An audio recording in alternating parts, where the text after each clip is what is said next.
नमस्कार मेरे प्यारे दोस्तों। आज आपका एक बार फिर से स्वागत है। ध्यान दीजिएगा दोस्तों, ये क्लास जो थी थोड़ी सी लेट हो गई क्योंकि बीच में छुट्टी पड़ी गई थी। छुट्टी में चले गए थे हम लोग तो, लेकिन कहते नहीं कि कोई छुट्टी हो या कोई, हम तो अपने आएंगे ही, जो रवैया है जिसमें से दे दे। तो वो आज शुरुआत इसलिए करते हैं, अगर जिस पत्थर को उस छेनी से डर लगने लगे, जिस पत्थर को उस छेनी की मार, हथौड़ी की मार से डर लगे, वो कभी मूर्त नहीं बन सकता। जिस पत्थर को छेनी या हथौड़ी की मार से डर लगने लगे, दर्द होने लगे, वो कभी मूर्त नहीं बन सकता, कभी मूर्ति का रूप धारण नहीं कर सकता। इसी प्रकार दोस्तों, अगर हमारे ऊपर समझिए कोई कठिनाई आ रही है तो समझिए वो हमको कुछ न कुछ सफल बनाना चाहता है। इसलिए दोस्तों, जीवन में ये मत सोचिए कि हमारे ऊपर ही आ रहा है। अगर समझिए ऊपर की मार आ रही है, ऊपर वाला आपको कष्ट दे रहा है, तो समझिए आपको उस हिसाब से तैयार कर रहा है कि आप तैयार होकर सफल होने वाले हैं। तो दोस्तों, हम लोग जियोग्राफी पढ़ रहे थे, तो जियोग्राफी में मेरे दोस्तों नदियों द्वारा स्थलाकृति हमने बता दिया था। जैसा कि हमने आपको अपक्षय, अपर्दन ये सब बता दिया था आपको, ठीक है। अपक्षय क्या था दोस्तों, मैंने आपको उसी पिछली क्लास में अपक्षय क्या बता दिया था कि चट्टानों का टूटना ही क्या कहलाता है भैया, अपक्षय कहलाता है। समझ में आया आपको कि नहीं? चट्टानों का टूटना ही क्या होता है, चाहे अब ये बल तथा भौतिक द्वारा, जैसे किसी चीज पे बल लगा के तोड़ दीजिए, या किसी चीज का भौतिक मतलब किसी उदाहरण के द्वारा धड़ास उड़ जाए, तो उसी को अपर्दन के द्वारा जो टूटता है उसी को क्या कहते हैं, अपक्षय। समझ में आया कि नहीं? अपक्षय भौतिक या बल द्वारा जो टूटता है इसी को कहा जाता है अपक्षय। समझ में आया कि नहीं? तो ये सब होते हैं। अपर्दन क्या होता है, चट्टानों का घिसना।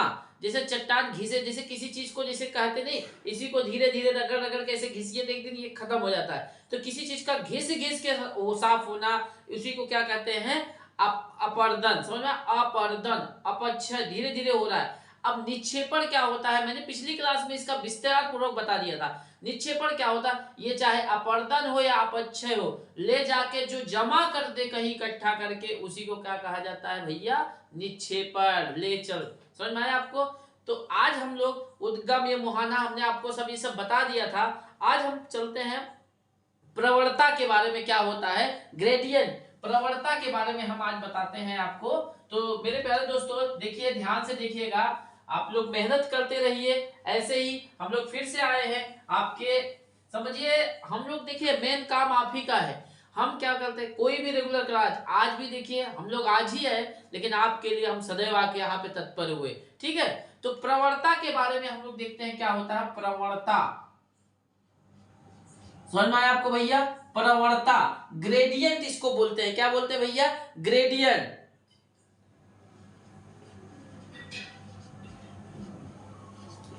अब ध्यान दीजिएगा, प्रवणता क्या होता है भैया, नोट करिएगा। किसी स्थल से समुद्र की ऊंचाई को प्रवणता कहते हैं। किसी स्थल से जो समुद्र की ऊंचाई होती है उसी को क्या कहा जाता है, प्रवणता। अच्छा ये बताइए, मान लीजिए कोई स्थल है, ये समझिए स्थल है, ठीक है। ये क्या है, स्थल। अब सपोज करिए कि यहां तक समुद्र है। कहां तक भैया? यहां तक पानी है स्थल से ऊपर। तो इसी को क्या कहा जाएगा भैया, प्रवणता। किसी स्थल से, स्थल ये हुआ भैया, स्थल से जो समुद्र की ऊंचाई है जहां तक, उसी को क्या कहा जाएगा भैया, प्रवणता, ग्रेडियंट। अब ध्यान दीजिएगा, अच्छा ये बताइए, यहां से जो ढाल है, प्रवणता, प्रवणता मतलब समुद्र स्थल से जितनी ऊंचाई होगी उसी को प्रवणता कहते हैं। अब प्रवणता जितनी अधिक होगी, ढाल, अब मान लीजिए यहां से कोई चीज पानी गिरेगा, यहां समुद्र से ऐसे गिरा, तो भैया जो इसकी जितनी लंबाई ऊंचाई अधिक होगी उसकी ढाल तो उतनी तेज होगी। सीधे तो आपसे पूछेगा, अगर प्रवणता अधिक होगी तो ढाल क्या कम होगा कि ज्यादा होगा? तो भाई ढाल तो अधिक होगा। अगर कोई चीज ऊंचा फेंकिएगा, जैसे ऊंचे से ऐसे गिराइएगा तो ढाल अधिक होगा ना। तो प्रवणता जितनी अधिक होगी, ढाल उतनी अधिक होगी। नदियों की शक्ति, जैसे देखिए, अब यहां से अगर कोई चीज मान लीजिए, देखिए भैया, यहां से कोई मान लीजिए आप पानी बहा रहे हैं, यहां से मान लीजिए कोई नदी है, यहां से अगर बह रही है। अच्छा ये बताइए, जब यहां से बहेगी तो नदियों की शक्ति, नदियों की जो बहने की दर होगी, ये अगर हाइट रहेगी तो उतनी तेज बहेगी। इसीलिए कहा गया है प्रवणता जितनी अधिक होगी, प्रवणता जितनी अधिक होगी, प्रवणता जितनी अधिक होगी, नदियों की शक्ति उतनी अधिक होगी। नदियों की बहने की शक्ति जो होगी उतनी अधिक होगी। नदियों की शक्ति, तो इस हिसाब से कह सकते हैं कि प्रवणता बढ़ेगी तो नदियों के बहने की दर या नदियों की शक्ति जो होगी वो अधिक भयानक होगी। तो एक प्रकार से आप ये कह सकते हैं कि प्रवणता अधिक होगी तो नदियों की रफ्तार भी अधिक होगी। समझ में आ गया भैया? प्रवणता नोट कर लीजिए इसको। प्रवणता समझ में आया भैया? हमारा समझाने का कार्य यही था, प्रवणता। समझ में आया आपको? अभी आप लोग भी रक्षाबंधन मना के आ रहे होंगे तो एंजॉय तो आएगा ही भैया। कई लोग नहीं होते, अरे भैया रक्षाबंधन मतलब गाँव में मनाने का ना असली मकसद ही होता है। जानते हैं इस बार जब हम गाँव में गए थे तो वहां पे तो कई मतलब ऐसा भयानक एक बोल रहे थे साहब कि भैया जानते हैं ये जो मतलब गांव में एक होता है, कहते भैया ये जो कोरोना की सुई लगी थी ना, एक बूढ़ी अम्मा मिली थी तो बोले भैया जो कोरोना की सुई मिली थी ना, हमें लग रहा है इसी से भारत की जनसंख्या कम करने का प्लान है। मतलब भारत की जनसंख्या कम करने के लिए ये सुई लगा दी है, धीरे धीरे लोग मर रहे हैं। मतलब वहाँ गांव की बातें सुन के ना बड़ा मजा आता है, ऐसे ऐसे बातें होती हैं, बड़ा मतलब इंजॉयमेंट लगता है, आप समझिए। तो प्रवणता समझ में आई भैया। अब आते हैं हम लोग क्षिप्रिका के बारे में। किसके भैया? क्षिप्रिका के बारे में। किसके बारे में भैया? क्षिप्रिका क्या होता है उसके बारे में ध्यान दीजिएगा। देखिए भैया क्षिप्रिका क्या होता है भैया,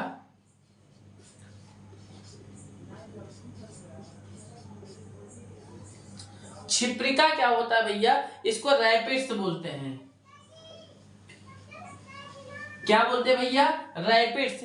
अब ध्यान दीजिएगा, जब नदियां जब पर्वतीय क्षेत्र पे होती हैं, जब नदियां पर्वत पे होती हैं तब मुलायम, जैसे देखिए जब नदियां भाई मान लीजिए ये स्थल हो गई, ठीक है।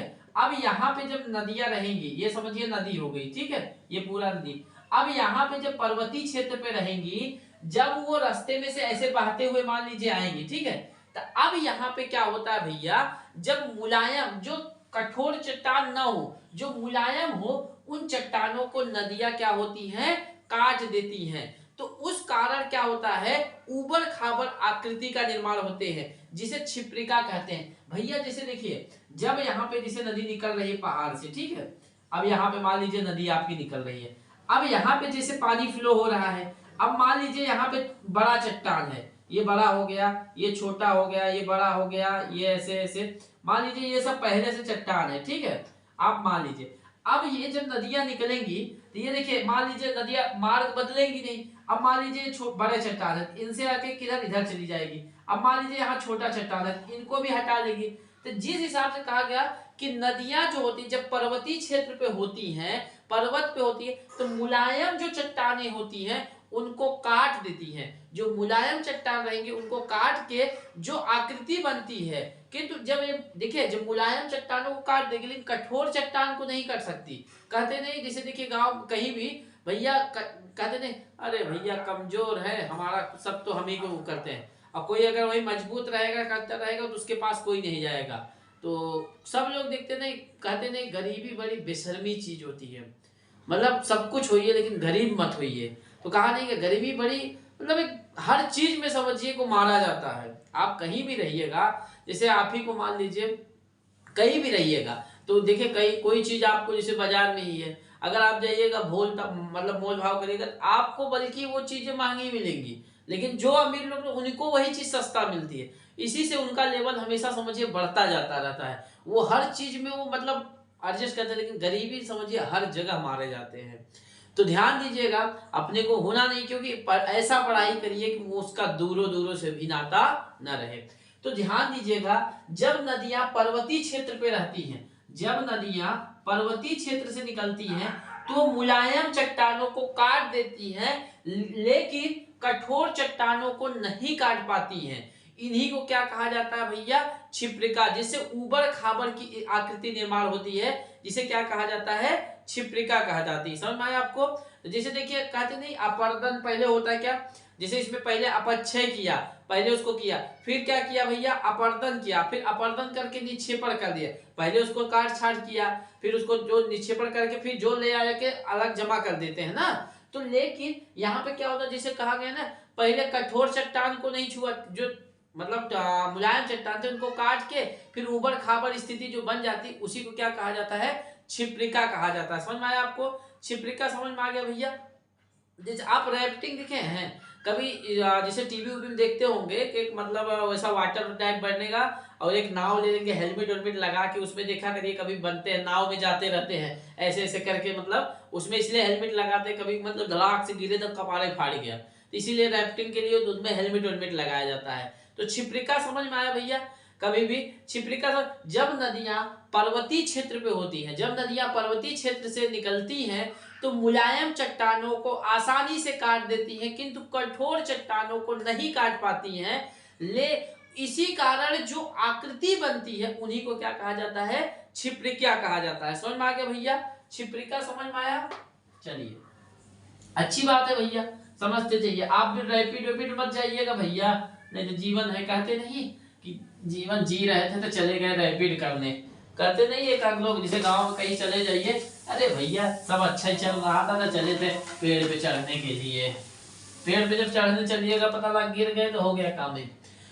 तो समझ में आया भैया ये छिपरिका। अब आते हैं वी आकार की घाटी। वी आकार की घाटी, वी आकार की घाटी क्या होती है उसको समझिए भैया।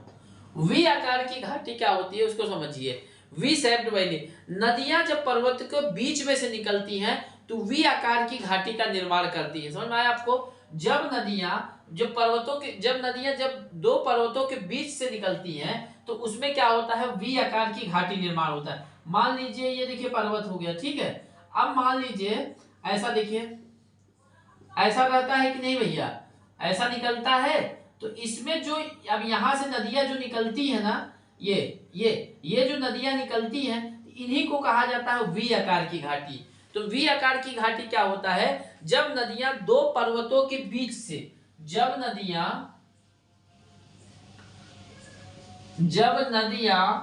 दो पर्वतों के बीच से, दो पर्वतों के बीच से निकले तो वी आकार की घाटी का निर्माण करते हैं।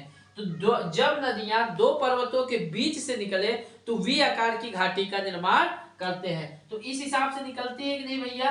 तो वी आकार देखिए दिख रहा है कि नहीं? है वी आकार की घाटी दिख रही है। तो दो नदियों के बीच से निकले वी आकार की घाटी, वी आकार की घाटी। समझ में आया भैया? जब नदियां दो पर्वतों के बीच से निकले उन्हें वी आकार की घाटी कहा जाता है। समझ में आया भैया? अब आते हैं हम लोग, देखिए इसको नोट कर लीजिए। अब इसी में एक आता है गार्ज। क्या होता है भैया? गार्ज। अब गार्ज होता है भैया, देखिए गार्ज, ठीक है भैया। अब गार्ज क्या होता है? वी देखिए, मैं इसलिए दोनों संज्ञा क्यों लिखा, दोनों संग में लिखने का एक कारण यह था कि भैया जब वी इसी से संबंध है, जब वी आकार की घाटी जब गहरी हो जाती है तो उसमें गार्ज कहते हैं। जब वी आकार की घाटी, जैसे वी आकार की जो घाटी है और गहरी हो जाए, देखिए जैसे ये मैंने मान लीजिए है ना भैया, ठीक है। अब मान लीजिए ये है,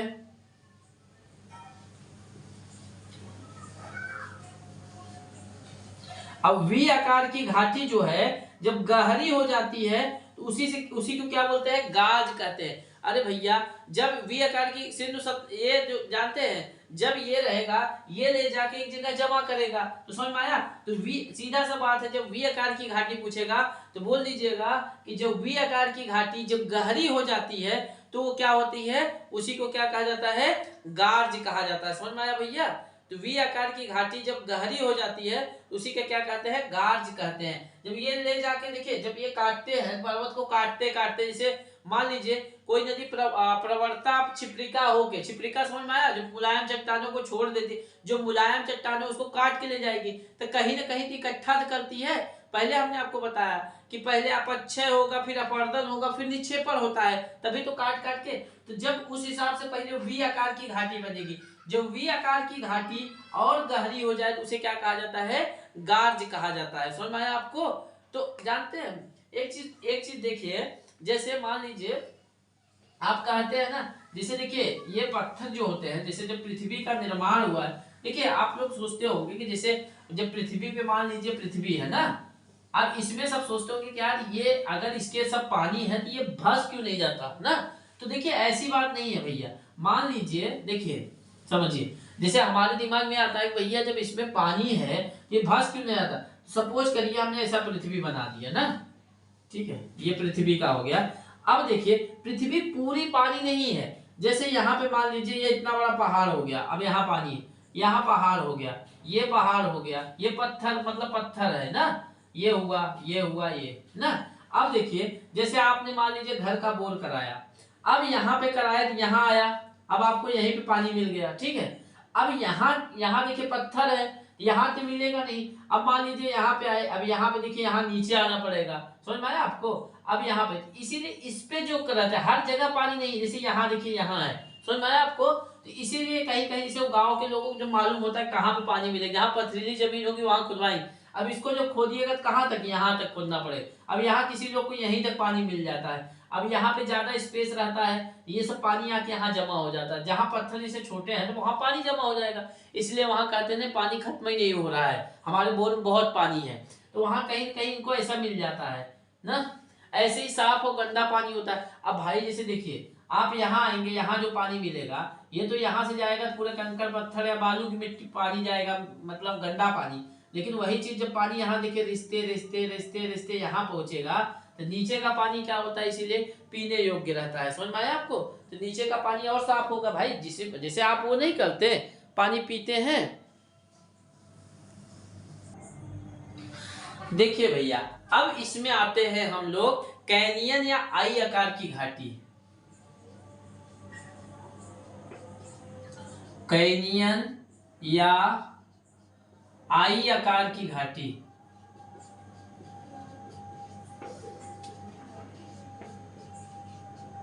ठीक है। अब देखिए भैया कैनियन या आई आकार की घाटी क्या होती है, यह समझिए यह गाज से भी गहरा घाटी होती है। अभी तक तो सबसे पहले गाज थी, जैसे वी आकार की घाटी थी। अगर वी आकार की घाटी और गहरी हो जाए तो गाज होती है। लेकिन यह कैनियन या आई आकार की घाटी जो होती है, यह सबसे आई आकार की घाटी इसलिए कहते हैं कि इसकी आकृति आई की तरह। अच्छा देखिए कई ऐसा होते हैं ना, पहाड़ होता है, ठीक है, पहाड़ से सर नदी बीच में ऐसा बन जाता है कि नीचे देखिए अरे बाप रे ये तो वो ये जो घाटी होती है ना नीचे से काटती है। ये जैसे देखिए ये है, इतना काट लेंगी, इसको इसको ऐसे ऐसे काटते जाती हैं, मतलब काटने मतलब हटा के मतलब पत्थर को निक्षेपण करते जाती है। तो काट के ये क्या करती है, अपर्दन करके द्वारा नीचे से काटती हैं। ये क्या होती है, बहुत इसका ढाल बिल्कुल सीधा होता है, सबसे गहरा होता है। इसका ढाल क्या होगा, एकदम सीधा होगा, ऐसा नहीं कि ऐसा ऐसा, जैसे देखिए ऐसा नहीं होता इसका ढाल जो होता है एकदम सीधा होगा। इसी को आई आकार की घाटी कहते हैं। आई के समान है ना, इसलिए आई के कारण कहता है। जो इसका ढाल क्या होता है, बिल्कुल सीधा होता है। इसका याद रखिएगा, सबसे गहरे आकार की अगर पूछेगा कैनियन या आई आकार की घाटी जो होती है सबसे गहरा या होती है। अगर आपसे पूछा जाए कि सबसे गहरा की बात किया जाए तो आई आकार की जो घाटी होती है वह सबसे गहरा है। देखिए सबसे गहरा कैनियन जो यूएसए में है, यूएसए के कैनियन घाटी जो है यूएसए में, जो ये कोलोराडो नदी पे है, कोलोराडो नदी पे है। ये क्या है, कैलिफोर्निया में है ना, तो वो कैलिफोर्निया में है। कहाँ पे, कैलिफोर्निया में। ये सबसे मतलब ये सीधा आई आकार की घाटी है, तो ये सबसे गहरा यही है। समझ में आया आपको कि ग्रैंड के सबसे आई का घाटी यही है। कहाँ पे, कैलिफोर्निया में, यूएसए में। ये सबसे गहरी, ये गाज से भी गहरा होता है। समझ में आया भैया। आज के लिए इतना। देखिए मिलते हैं नेक्स्ट क्लास में, जो प्रपात बताएंगे क्या होता है प्रपात, ठीक है। आज के लिए नोट कर लीजिए भैया इसको।